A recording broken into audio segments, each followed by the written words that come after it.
Hey, coaches, if you run the 3-2 zone or you're thinking about running it, I just want to give you kind of how I use the three zone defense to win basketball games. This is obviously going to depend on the type of manpower you have in your team, but I just want to show you like what I like to do, and just and hopefully you'll learn something from this. You'll take something away and you'll think, man, I didn't think about that. So check this out. Um, so obviously I'll set my 3-2 zone up just like this. I might change some of the players up, but essentially, I got my bigger players down low. I got a three in the middle because that person's going to be doing a lot of, I want a longer player here that's, someone really athletic to help me, push the ball and achieve some of the objectives that I'm trying to get. I'm also very cognizant. I don't want to put a slow, tall player on this just because they're moving back and forth. But work with what you got. So essentially what I'm looking to do is I'm looking to keep the basketball on one side of the court. And I do this really with all of my, defenses.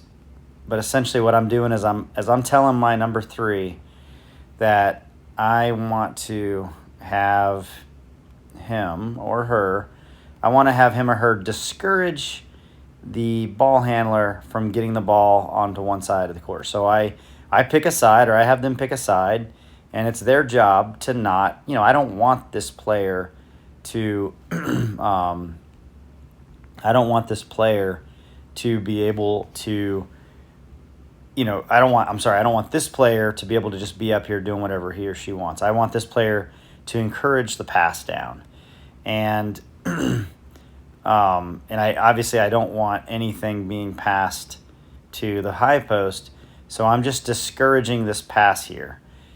And what I tell my players is I want the ball on, one side of the court, and I want my players on one side of the court. So as you can see, I broke down this area here, and I don't want the ball being passed back up. So, I don't care if they pass it into the corner. That's where I want it. I want to funnel everything over to the corner. So when that ball is passed to the corner, we are immediately trapping. And the way that we trap on my team is we yell trap, trap, trap, trap, trap, trap. And we're very aggressive without fouling. We hands are up, feet are wide, close together. We're not letting them dribble out. We're not letting them dribble in. This guy's here. Everybody moves over. And as you can see, obviously if they pass that ball over on the other side, we're going to have some problems. That's why everybody has to rotate quick.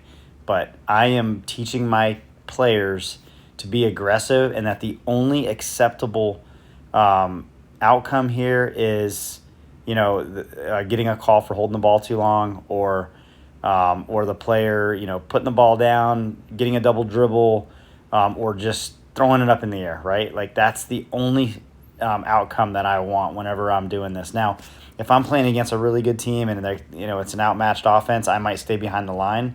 But when I'm trying to do an aggressive 3-2 zone, this is what I'm looking for. And as you can see, there's really nothing more to even show you, because if this is successful, this player will either get that 5-second hold call, or he'll just throw it up in the air and we'll get an interception, and then we're off to the races on the other side of the court. But if they do get it out, we rotate back out, right? Like I don't want the ball going back over here, so I'm over here, and I'm discouraging it, right? You just got to be careful, because if this player decides to drive in, and I should have moved my players over just a little bit as that happened. That way if they try to penetrate, these two can pop in. Obviously, yes, the ball can get back over there, and he can drive in the other way. So this is one of those things where your players got to be able to, they got to be careful about overcommitting.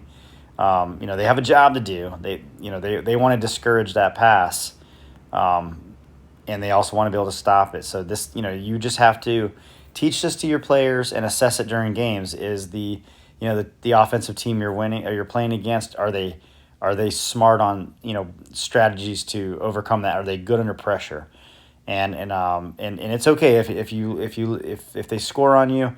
just learn to adjust. But this is something that you can use for really aggressive teams. And I'll be honest with you, some of the sometimes when I'm coaching a team, like I can get them really pumped up about being aggressive on defense, and it can just change up their motivation levels. So, so that's essentially it. Listen, if this is the type of content you like, consider hitting that subscribe button, like the video, and I appreciate your support.